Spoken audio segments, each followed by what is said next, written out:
Everyone, good evening. आप सभी का बहुत बहुत स्वागत है दिशा पब्लिकेशन के यूट्यूब चैनल पर। तो उम्मीद करती हूँ कि आप सभी की तैयारी बहुत अच्छी चल रही होगी। आपके जो एग्जाम्स हैं लाइक नेट हो गया या सीटेट है या केवीएस है या आप किसी भी टीचिंग एग्जाम की तैयारी कर रहे हैं तो सभी की तैयारी आपकी बहुत अच्छे से हो रही है।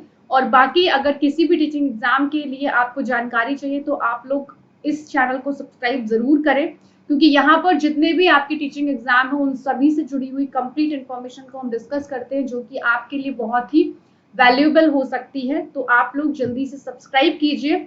और अगर आपके कोई भी फ्रेंड्स तैयारी कर रहे हैं तो उनके साथ में भी प्लीज आप लोग क्लासेस को जरूर शेयर किया करिए, ताकि वो लोग भी चैनल को सब्सक्राइब करके इन इंफॉर्मेशन को समझ सके और अपनी तैयारी की दिशा में एक सही कदम बढ़ा सकें। तो आज के इस वीडियो में हम बात करेंगे यूजीसी नेट जीआरएफ के बारे में। जिन बच्चों ने फॉर्म फिल किया है उनके लिए हम डिस्कस करेंगे कि आपको पेपर 1 में क्या क्या देखने को मिलेगा और पेपर 1 के कौन कौन से इंपॉर्टेंट टॉपिक हैं उनको हम डिस्कस करेंगे, जहां से क्वेश्चंस मैक्सिमम पूछे जाते हैं। और हम बात करेंगे उन बच्चों के बारे में जिनको नेक्स्ट अगले एग्जाम में बैठना है और जो अगली बार फॉर्म फिल करना चाह रहे हैं। तो इन चीजों के बारे में हम आज के इस वीडियो में डिस्कस करेंगे। आप लोग पूरे वीडियो में बने रहिए, बिना वीडियो को स्किप किए या फास्ट फॉरवर्ड मोड में डाले हुए। ओके, चलिए तो आज हम डिस्कस करने वाले हैं यहाँ पर कि कौन से बच्चे नेट जीआरएफ का फॉर्म फिल कर सकते हैं, या किन बच्चों को इन एग्जाम्स की तैयारी करनी चाहिए, या कौन से बच्चे आगे इन एग्जाम के लिए अपीयर करेंगे। तो इन चीजों को हम यहाँ पर डिस्कस करेंगे। ओके, तो सबसे पहले हम यहाँ पर आज बात कर रहे हैं एनटीए यूजीसी नेट जीआरएफ के बारे में। तो फर्स्ट मैं आपको एक चीज ये बताना चाहूंगी कि ये जो हमारा एग्जाम है वो कब कब होता है। ये एग्जाम आपका साल में 2 बार होता है। ओके, 2 टाइम्स कंडक्ट कराया जाता है। तो यहाँ पर ये भी आपको प्रॉब्लम नहीं आएगी कि एक बार मान लीजिए इन केस रह गया या कोई प्रॉब्लम है तो आप नेक्स्ट टाइम दे सकते हैं, लेकिन कोशिश हमेशा कीजिए कि जिस बार आप फॉर्म फिल करें अच्छी से तैयारी कीजिए और आपका जो भी एग्जाम है वो आपका निकल जाए। ओके, तो ये आपका एग्जाम है वो साल में 2 बार होता है। ये ऑलमोस्ट सभी बच्चों को पता होगा जिनको देना है। ओके, अगर हम यहाँ पर नेट के बारे में बात करें, ओके, जो नेट का आपका एग्जाम है इसके लिए बेटा कोई एज नहीं है कि आप कोई मैक्सिमम एज को यहाँ पर दिया गया है। जबकि जीआरएफ के लिए जो आपकी मैक्सिमम एज है वो 31 साल है, 31 ईयर आपकी है, ये मैक्सिमम एज है। ठीक है, आप तब तक फॉर्म फिल कर सकते हैं। और अगर हम बात करें नेट जीआरएफ को क्वालिफाई करके आप क्या बनते हैं, तो मैं आपको बता देती हूँ नेट जीआरएफ क्वालिफाई करके आप बनते हैं कॉलेज के आप लेक्चरर बनते हैं। ओके, और इसके अलावा विश्वविद्यालय में जो यूनिवर्सिटीज आपकी होती हैं तो विश्वविद्यालय में आप असिस्टेंट प्रोफेसर बनने का आपको मौका मिलता है इसके थ्रू। ओके, तो ये चीज है। अगर हम एलिजिबिलिटी के बारे में बात करें कि भाई योग्यता क्या रह सकती है, कौन से बच्चे भाई नेट का फॉर्म फिल कर सकते हैं नेट जीआरएफ का, तो जो बच्चे एमए या पोस्ट ग्रेजुएशन में हैं जो बच्चे, ठीक है, या तो आप पास कर चुके हो, मीन्स आप पास्ड हैं। ओके, आपने कवर आपका कंप्लीट है, या आप अपियरिंग में हैं तो भी आप इस फॉर्म को फिल कर सकते हैं। ओके, तो ये चीज आपकी है। अगर हम पोस्ट ग्रेजुएशन में बात करें कि भाई कौन से बच्चे अपियर करेंगे, तो भाई जिनके पास में 55%, जो जनरल वाले बच्चे हैं उनके पास में 55% होना चाहिए ग्रेजुएशन का, और जो एससी या एसटी या ओबीसी में आते हैं इनके पास में 50% होना चाहिए इनका पोस्ट ग्रेजुएशन में। ठीक है, तो आप फॉर्म फिल कर सकते हैं नेट जीआरएफ का। ये आपका एलिजिबिलिटी क्राइटेरिया है कि आप इसके बेस पे फॉर्म फिल कर पाओगे। ओके, और मैं अगर जीआरएफ के बारे में बात करूं तो रिसर्च फेलोशिप में आपको भाई क्या मिलता है, आपको मिलती है एक स्कॉलरशिप। और ये स्कॉलरशिप आपको तब मिलती है जब आप एमफिल या पीएचडी में आप एडमिशन ले लेते हैं तब। ओके, तो ये चीज जो बेसिक थी वो मैंने आपके साथ में डिस्कस कर ली। अब हम यहाँ पर जो डिस्कस करने वाले हैं वो ये है कि भाई पेपर का आपका पैटर्न क्या रहता है, कि भाई आपसे पेपर में क्या पूछा जाएगा। तो यहाँ पर हम बात कर लेते हैं इस चीज के बारे में, यूजीसी नेट जीआरएफ के पेपर के बारे में। तो ये जो आपका पेपर है वो 2 पार्ट में डिवाइडेड रहता है। ठीक है, एक है आपका पार्ट ए तो भाई पार्ट ए या पेपर 1 जैसे हम कहते हैं, तो पेपर 1 में क्या रहता है, आपको बता दूं पेपर 1 पेपर 2 के बीच में कोई ब्रेक नहीं होता है, ठीक है। तो ये चीज ध्यान रखिएगा कि कोई ब्रेक होता हो, ऐसा कुछ भी नहीं है। तो पार्ट 1 में जो आपसे पूछा जाएगा वो जनरल मतलब टीचिंग एप्टीट्यूड हो गया, रिसर्च बेस्ड क्वेश्चंस हो गए, मैथ्स आपका हो गया, आपका रीजनिंग हो गया, तो ये चीजें आपसे पूछी जाएंगी, ओके। और पेपर 2 में जो आपका एमए या एमएससी में जो भी आपका सब्जेक्ट है उस पे बेस्ड आपका क्वेश्चन पूछा जाएगा, जो भी आपका विषय रहा है उससे जुड़े हुए प्रश्न आपके रहेंगे, ठीक है। तो पेपर फर्स्ट में आपके 50 क्वेश्चंस होते हैं और ईच क्वेश्चन कैरी करता है 2 नंबर को, यानी कि 100 नंबर का ये पेपर 1 आपका होता है। क्वेश्चंस आपके 50 रहेंगे, जिसमें आपको मिनिमम 40% क्वालिफाई आपको करना पड़ता है, ठीक है। 40% रिजर्व कैटेगरी में जो आते हैं उनको 35% मिनिमम उनको क्वालिफाई करना पड़ता है। और एमए या एमएससी में इसके जो आपके क्वेश्चंस होते हैं वो टोटल आपके 100 क्वेश्चंस होते हैं, ओके। इसमें आपसे 100 क्वेश्चन दिए जाएंगे और जहां पर ईच क्वेश्चन कैरी करता है दो नंबर को, तो 200 नंबर का ये टोटल आपका हो जाता है, ठीक है। तो बेसिकली पेपर हमारा हो जाता है कितने नंबर का, 300 मार्क्स का हमारा पेपर होता है। हमें टाइम भी मिलता है पूरे 180 मिनट का यहाँ पर, ठीक है। टाइम की भी कोई वो नहीं कि बहुत कम टाइम मिल रहा है, ऐसा भी कुछ नहीं है। तो 180 मिनट हमको मिलते हैं यहाँ पर, ओके। तो ये चीजें जो थी वो मेन थी, आपसे मैंने डिस्कस करी, ओके। ये इंपॉर्टेंट चीजें जो आपको पता होनी चाहिए। अब यहाँ पर हम बात करें तो भाई पेपर में आपके किसी भी तरह की कोई नेगेटिव मार्किंग नहीं है, ओके। कोई नंबर आपका नहीं काटा जाएगा अगर कोई भी चीज आपकी गलत होती है यहाँ पर, तो ओके। तो बेसिकली 3 घंटे आपको मिलते हैं पूरे पेपर को सॉल्व करने के लिए। पेपर आपका डिवाइडेड है पेपर 1 पेपर 2 इन 2 कैटेगरी में, ओके। और 300 नंबर का पेपर है जिसमें आपको 3 घंटे मिलते हैं, नेगेटिव मार्किंग जैसी कोई चीज नहीं है, ओके। तो पार्ट ए में कॉमन है, सबके लिए सेम है, वही पूछी जाएंगी चीजें। आगे हम डिस्कस करेंगे पार्ट ए के बारे में कि आप पार्ट ए की तैयारी कैसे करें। और पार्ट बी में आपका जो भी पोस्ट ग्रेजुएशन में सब्जेक्ट है उस पर आपके 100 क्वेश्चंस आपको दिए जाते हैं, ठीक है। तो ये चीजें हमने यहाँ पर डिस्कस करी। अब अगर हम यहाँ पर आगे बात करें कि भाई लाइक हमारा जो सिलेबस है पेपर 1 का, वो पेपर 1 का सिलेबस क्या है। तो पेपर 1 में टोटल आपकी 10 यूनिट है, ठीक है। टोटल आपकी 10 यूनिट है और हर एक यूनिट से आपको 5 क्वेश्चंस दिए जाते हैं। हर एक यूनिट से 5 क्वेश्चंस आपको दिए जाते हैं टोटल पेपर। हम आज पेपर 1 को ही डिस्कस कर रहे हैं, ओके, जो कि कॉमन है हर एक के लिए। तो ईच यूनिट आपकी कैरी करती है 5 क्वेश्चंस को, ओके। आइए तो हम एक एक करके एक एक यूनिट को डिस्कस करते हैं और क्वेश्चन ज्यादा कहाँ से पूछे जाते हैं उनको हम देख लेते हैं। तो सबसे पहले हम बात करते हैं यूनिट फर्स्ट के बारे में। देखिए मैं आपको बता दूं कि अगर आप बुक परचेज करना चाहते हैं पेपर 1 के लिए और प्रीवियस ईयर पेपर के लिए, देखिए तैयारी में प्रीवियस ईयर पेपर आपका बहुत इंपॉर्टेंट रोल प्ले करता है। जो भी आपके नेट के प्रीवियस ईयर पेपर रहे हैं, जो उनको आप अगर सॉल्व करेंगे वो आपको बहुत हेल्प करेगा। तो दिशा पब्लिकेशन की बुक आती है नेट के लिए, प्रीवियस ईयर पेपर के लिए, आप उसको परचेज कर लीजिए पेपर 1 के लिए। और एक प्रॉपर थ्योरेटिकल पूरी कॉन्सेप्ट पे बेस्ड बुक भी आपकी है, आप उसको परचेज कर लीजिए। इन दोनों बुक के लिंक है वो डिस्क्रिप्शन बॉक्स में अवेलेबल है, आप उनको परचेज कर सकते हैं। चलिए तो यूनिट 1 के बारे में बात करें अगर यहाँ पर हम, तो ये आपकी टीचिंग एप्टीट्यूड से जुड़ा हुआ होता है। जितना भी मतलब हमें कैसे बच्चे को सिखाना है, किस तरह से हमको पढ़ाना है, तो इन सब चीजों को यहाँ पर डिस्कस किया जाता है, ओके। शिक्षण के बारे में, टीचिंग के बारे में, क्या कॉन्सेप्ट है टीचिंग, ये आपका एक पार्ट हो गया। कॉन्सेप्ट क्या है, उद्देश्य क्या है सिखाने के, levels of teaching, memory, understanding and reflective, जो कि आपको क्या कहते हैं सॉरी हाँ, तो शिक्षण के जो आपके स्तर आपको बिगी ने दिए हुए हैं, तो यहाँ से क्वेश्चन, और बिगी के अंदर भी कुछ प्रतिमान आते हैं, लाइक हर्बर्ट का प्रतिमान, मॉरिसन का प्रतिमान, मॉरिस पी हंट का प्रतिमान। तो इनसे क्वेश्चंस पूछे जाते हैं, जो बेसिक रिक्वायरमेंट है टीचिंग की उनसे प्रश्न आपके पूछे जाते हैं। ये एक इम्पॉर्टेंट टॉपिक है आपके लिए, आपको तैयार करना चाहिए, ठीक है।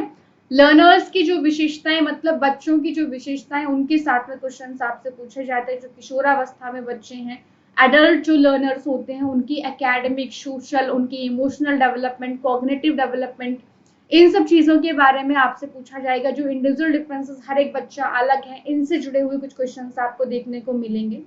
ठीक है, तो यहाँ के क्वेश्चंस आपको मिलेंगे। अगला ये जो पॉइंट है कि भाई ऐसे जो फैक्टर जो टीचिंग जो फैक्टर इन्फ्लुएंस करते हैं टीचिंग से जुड़े हुए बच्चों को, टीचर को, ठीक है, जो जिस तरह के हम टीचिंग एड्स को यूज करते हैं, जैसे सपोर्ट मटेरियल हो गया, एक हमारा लर्निंग का एनवायरनमेंट, जिस माहौल में बच्चा सीखता है वो कैसा होना चाहिए, तो इन सब चीजों के बारे में बात की जाती है इसमें।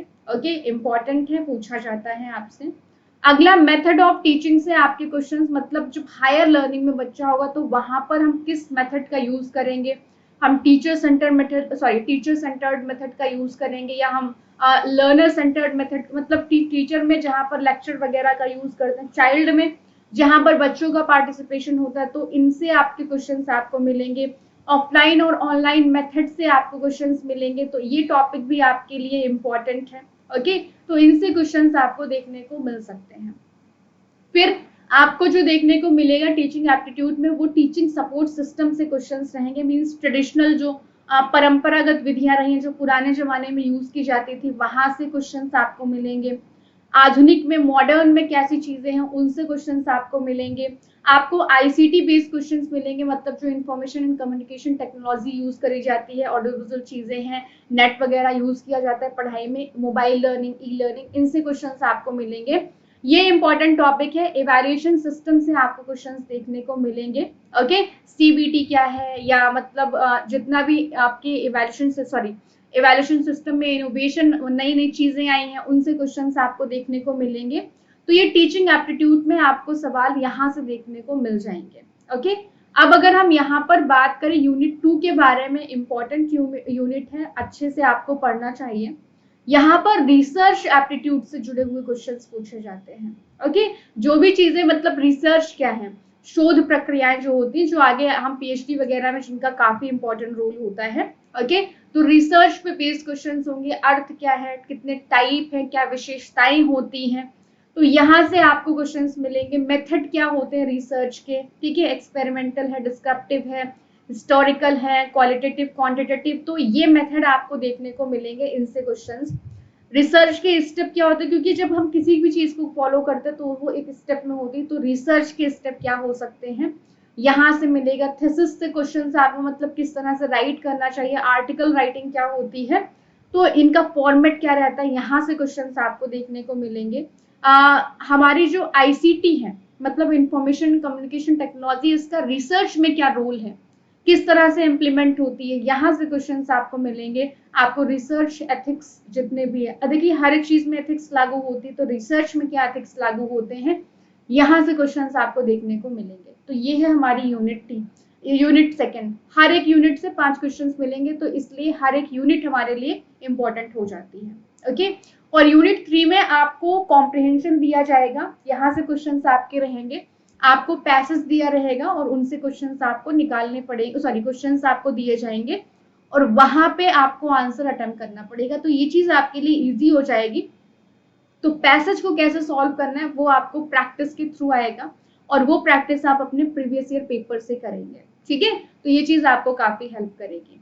अगली बात यहाँ पर रही, अगर हम यूनिट 4 के बारे में बात करें, तो यूनिट 4 कम्युनिकेशन के बारे में बात करती, मीन्स संप्रेषण, हम किस तरह से बातचीत करते हैं, हम किस तरह से कम्युनिकेट करते हैं, तो इन सब चीजों से क्वेश्चंस रहेंगे।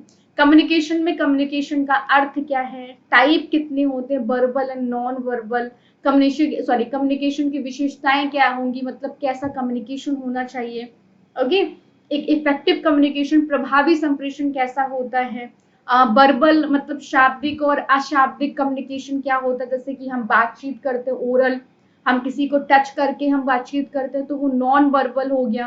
ओके, समूह में जो बातचीत करते हैं, क्लासरूम में जो बातचीत करते हैं, तो इनसे आपको क्वेश्चंस देखने को मिल जाएंगे। ओके, एक इफेक्टिव कम्युनिकेशन में कौन कौन से बैरियर्स होते हैं, मतलब कौन कौन सी चीजें वहां पर बाधा बनती हैं, तो यहाँ से क्वेश्चंस आपको देखिए मैं आपको एक चीज बता दूं, नेट में जितने भी क्वेश्चंस आपको पेपर 1 में देखने को मिलेंगे वो सब इम्प्लीमेंट बेस्ड क्वेश्चंस होंगे, सीधा डिट्टो थ्योरी नहीं होगी, आपको समझ करके पढ़ना पड़ेगा और आपको कॉन्सेप्ट बेस्ड क्वेश्चन मिलेंगे जहां पर आपको उस कॉन्सेप्ट को इम्प्लीमेंट करना पड़ेगा। ओके, तो इसलिए आपको बहुत ही समझ के साथ में पेपर को सॉल्व करना पड़ेगा।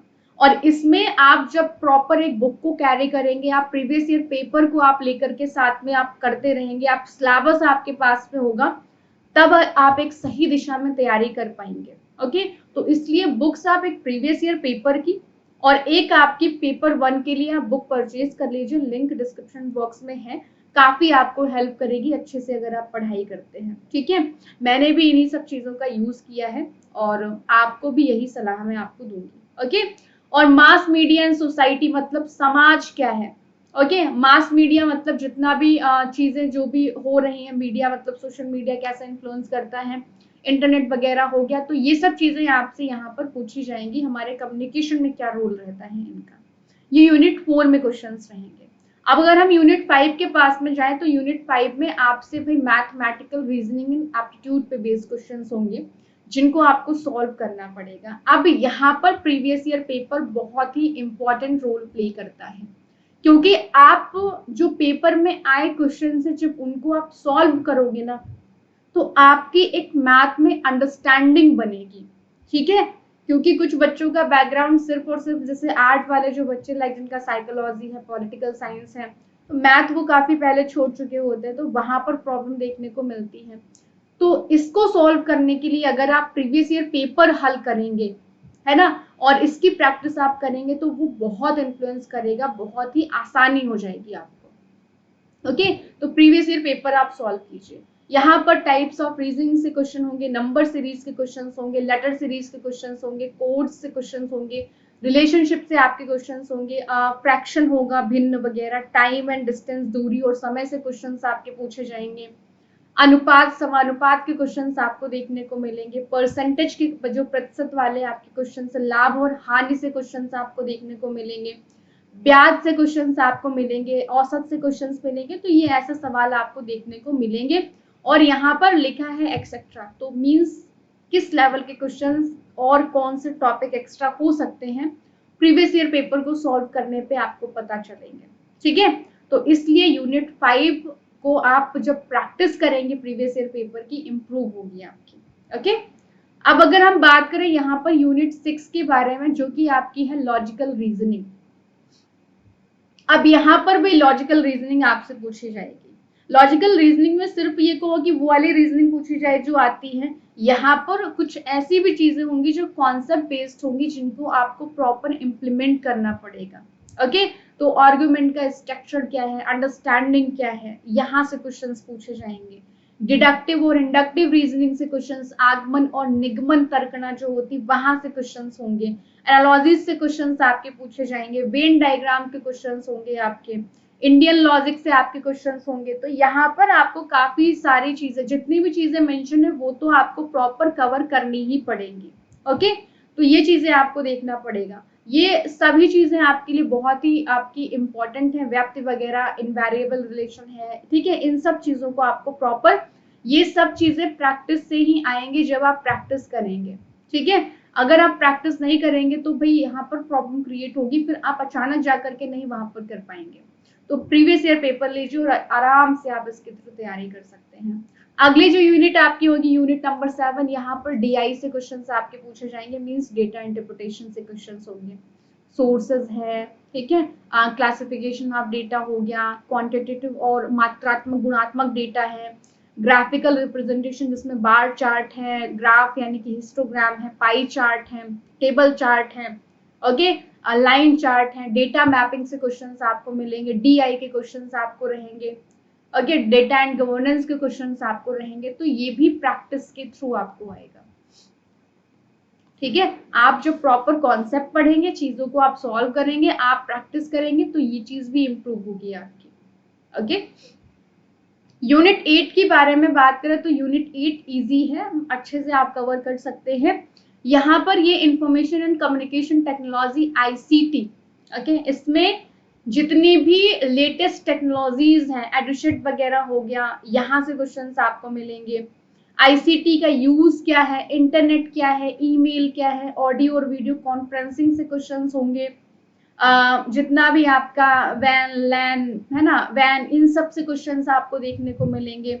जो डिजिटल इनिशिएटिव लिए गए हायर एजुकेशन में, उनका क्या रोल है, जो पहल करी गई है, यहाँ से क्वेश्चंस देखने को मिलेंगे। आईसीटी एंड गवर्नेंस के क्वेश्चंस आपको देखने को मिलेंगे। तो बेसिक ये आपका इंफॉर्मेशन कम्युनिकेशन टेक्नोलॉजी के क्वेश्चंस, जितनी भी एजुकेशन में टेक्नोलॉजी हम यूज कर रहे हैं, उन सबको क्वेश्चंस आपको देखने को मिलेंगे। ठीक है, तो ये चीज आपकी हो गई। अब हम बात करें यूनिट नंबर 9 के बारे में। तो यहाँ पर जो क्वेश्चंस रहेंगे वो लोगों से, विकास, डेवलपमेंट, इन्वायरमेंट से क्वेश्चंस आपको मिलेंगे। ओके, डेवलपमेंट और इन्वायरमेंट का मतलब यहाँ पर जो भी डेवलपमेंट आसपास हो रहे हैं, जो भी आपको लोगों के साथ में देखने को मिल रहे हैं, उनसे क्वेश्चंस आपको मिलेंगे। ह्यूमन और इन्वायरमेंट का इंटरेक्शन क्या है, ठीक है, मनुष्य और वातावरण की अंतःक्रिया, यहाँ इनका इम्पैक्ट क्या पड़ रहा है हमारे इन्वायरमेंट पे, तो इनसे क्वेश्चंस आपको मिलेंगे। इन्वायरमेंटल में जितने भी इश्यूज, इन्वायरमेंटल इश्यूज हैं, जो भी हमारे ग्लोबल लेवल पे, लोकल लेवल पे, रीजनल लेवल पे, पॉल्यूशन हो गया, वायु प्रदूषण है, या जल प्रदूषण हो गया, मृदा प्रदूषण हो गया, है ना, ध्वनि प्रदूषण हो गया, जितना वेस्टेज आपका सॉलिड, लिक्विड या बायोमेडिकल, जितना भी आपकी चीज है, तो यहाँ से, और इसकी वजह से क्लाइमेट में क्या क्या चेंजेस आ रहे हैं, तो पॉलिटिकल जो डायमेंशन जोड़े जाएंगे, उनसे क्वेश्चंस आपके रहेंगे। ओके, इन सब चीजों का ह्यूमन हेल्थ पे क्या प्रभाव पड़ रहा है, यहाँ से सवाल आपको दिए जाएंगे। Okay, natural and energy resources से क्वेश्चंस होंगे, जितने भी हमारे प्राकृतिक स्रोत हैं हमारे ऊर्जा के, वहां से क्वेश्चंस होंगे, लाइक सौर ऊर्जा, वायु, मृदा, हाइड्रो, है ना, जियोथर्मल, बायोमास, न्यूक्लियर, फॉरेस्ट, इन सब का क्या रोल है, क्या चीजें इन्फ्लुएंस करती ह्यूमन को, तो यहाँ से क्वेश्चंस आपको देखने को मिलेंगे। जो भी आपदाएं वगैरह आती हैं हमारी, तो वहां से क्वेश्चंस आपको देखने को मिलेंगे। जितने भी प्रोटेक्शन एक्ट हैं एनवायरनमेंट को लेकर के, जितनी भी पॉलिसीज हैं आपके, जो भी समिट होते हैं, जो भी प्रोटोकॉल है, जो भी कन्वेंशन होते हैं बायोडाइवर्सिटी के, क्योटो प्रोटोकॉल, पेरिस एग्रीमेंट, है ना, प्रॉपर मेंशन किया गया, तो इन सब चीजों को छोड़ना ही नहीं है। यहाँ से क्वेश्चंस आपको देखने को मिलेंगे। ओके, तो इनको जो पॉइंट मेंशन किए, तो उनको तो इग्नोर हम कर ही नहीं सकते हैं बिल्कुल भी। और लास्ट जो आपकी वो हायर एजुकेशन सिस्टम, मतलब उच्च जो शिक्षा का सिस्टम है, वहां से क्वेश्चंस आपको मिलेंगे। जो भी हायर लर्निंग है और हमारे प्राचीन समय में जो शिक्षा रही है, वहां से आपको सवाल मिलेंगे। स्वतंत्रता के पश्चात एजुकेशन हमारी कैसी रही है, वहां से क्वेश्चंस आपको देखने को मिलेंगे। Okay, oriental, conventional, non conventional, जो लर्निंग प्रोग्राम हमारे भारत में चले, वहां से क्वेश्चंस आपको मिलेंगे। ओके, प्रोफेशनल, टेक्निकल और स्किल बेस्ड एजुकेशन, जितना भी कौशल युक्त आपकी शिक्षा है जो डेवलप करी जाती है, वहां के क्वेश्चंस आपको मिलेंगे।